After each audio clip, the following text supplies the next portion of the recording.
Dubai में air show जारी था जब भारत का एक तैयारा तेजस गिरकर तबाह हो गया। भारतीय फिजाइया का कहना है कि तैयारे में सवार पायलट भी जान की बाजी हार गए। सोशल मीडिया पर मौजूद मुख्तलिफ वीडियोस के दौरान ये बासानी देखा जा सकता है कि भारतीय तैयारा तेजस एक मैनूवर के फौरन बाद अचानक जमीन की तरफ आने लगता है और फिर जमीन बोस हो जाता है। वहां मौजूद तमाम अफराद ही ये मंजर देखकर परेशान हो जाते हैं।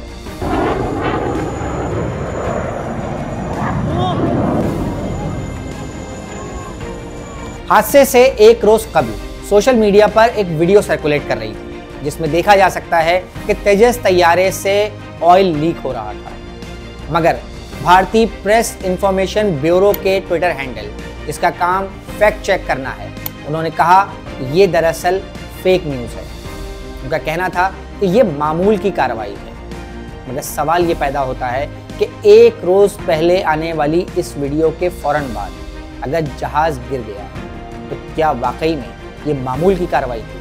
सिंगल इंजन से लेस Tejas multi role light combat aircraft है, जिसे फिजाई हमलों के अलावा ज़मीनी हमलों, जासूसी परवाज़ों और बॉर्डर पेट्रोल के लिए भी इस्तेमाल किया जाता है। हिंदुस्तान एरोनॉटिकल लिमिटेड और द एरोनॉटिकल डेवलपमेंट एजेंसी की जानिब से भारतीय फिजाइया के लिए तैयार किया गया ये पहला भारतीय साख्ता तैयारा है जिसमें गैर मुल्की इंजन इस्तेमाल हुआ।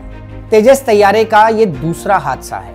पिछले साल मार्च में भारतीय फिजाइया ने ये कहा था कि एक तेजस तैयारा जैसलमेर में गिरकर तबाह हो गया, मगर उस वक्त पायलट बर वक्त इजेक्ट करने में कामयाब हो गया। भारतीय मीडिया का ये कहना है कि भारत जल्द अज जल्द तेजस तैयारों को अपने एयरफोर्स के फ्लीट में शामिल करना चाहता है ताकि अपने स्क्वाड्रन से पुराने तैयारों को निकाले। मगर सवाल ये है कि क्या ये नए तैयारे भारतीय स्क्वाड में शामिल होने के काबिल हैं?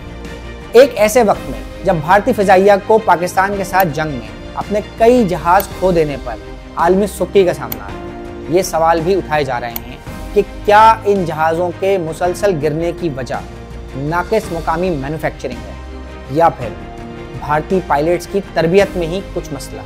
ये हादसा ना सिर्फ भारत के make in India defence production पर भी कई सवाल उठाते हैं, बल्कि भारत के ये लड़ाका तैयारे दूसरे ममालिक को बेचने की राह में बड़ी रुकावट है। भारतीय वज़ारत दिफा के मुताबिक उन्होंने ये जहाज़ मलेशिया को बेचने की पेशकश की थी। इसके अलावा अर्जेंटीना, ऑस्ट्रेलिया और कई दीगर ममालिक ने भी इन जहाज़ों को खरीदने में दिलचस्पी जाहिर की थी। मगर सवाल ये है कि क्या इन हादसात के बाद ये खरीदारी ऐसे ही जारी रहेगी या फिर इस पर स्टॉप लग जाए? मज़ीद न्यूज़ अपडेट्स और डिजिटल स्टोरीज के लिए सब्सक्राइब करें डॉन न्यूज़ पाकिस्तान।